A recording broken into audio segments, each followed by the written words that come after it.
Onagiji ou bien Onagiji à Abi.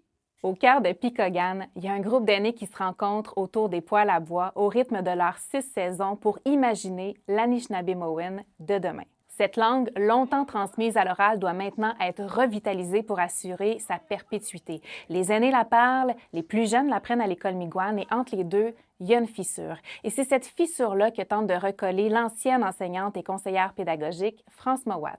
La langue Anishinaabe, c'est tellement doux dans notre cœur que quand on entend l'Anishinaabe, ça nous rend fiers d'être Anishinaabe. Ça nous rend fort, la langue, parce que c'est la langue de nos ancêtres.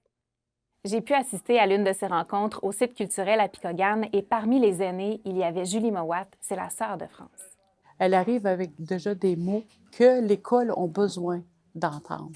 Ils ont besoin d'apprendre. C'est avec ces mots-là que nous, on trouve les mots, on essaie de trouver des mots. Et ces nouveaux mots trouvés voyagent des aînés jusqu'aux élèves. Mon mot préféré en langue Anishinaabe, c'est Didish. Ça veut dire bébé en langue Anishinaabe. Animouche, ça veut dire des chiens. Et j'aime beaucoup les chiens. Chidish pour bébé. Odaban pour un auto. Pichis, c'est un oiseau. Ozedak, puis c'est un hache en français. J'aime beaucoup y aller dans le bois puis utiliser un hache pour couper du bois puis pour faire des feux. Gokum, ça veut dire grand-mère. Gizagin, ça veut dire je t'aime. Abui pour une rame. Mon préféré mot, c'est Miigwech. Ça veut dire plume.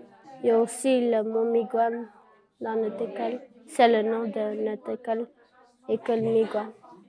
J'essaie de rendre les enfants être fiers de leur culture, de leur langue. Quand je vois ça, je vois que vraiment, là, oui, la langue va vivre. Parce que beaucoup de gens ont dit on va perdre la langue, la langue, c'est en train de se perdre. Mais moi, je travaille beaucoup, beaucoup pour pouvoir la sauvegarder. France Mowat, c'est une personne qui est dévouée, qui est amoureuse de la traduction. Et d'ailleurs, en 2023, on lui a octroyé un doctorat honoris causa pour l'ensemble de son œuvre. Elle a fait de la traduction du français à l'Anishinaabe, de la Charte des droits et libertés, de la Bible aussi, et plus récemment des épisodes de la série Pour toi, Flora, réalisée par Sonia Bonspil-Boileau. Grâce à elle, la langue Anishinaabe est bien vivante et pour comprendre d'où lui vient cet amour de la traduction, il faut remonter à son enfance. Quand on était jeune, on commandait à l'épicerie pour la bouffe, là. Fait que ce qu'on faisait, c'est que ma mère écrivait en Anishinaabe. Puis nous, il fallait qu'on le traduise en français. Puis il fallait téléphoner nous-mêmes. Fait que quand elle écrivait au penny, bien, il fallait dire des patates, 10 livres de patates. Fait que moi, j'ai commencé à traduire les mots comme ça. Fait que moi, ma passion est venue de là, de ma mère.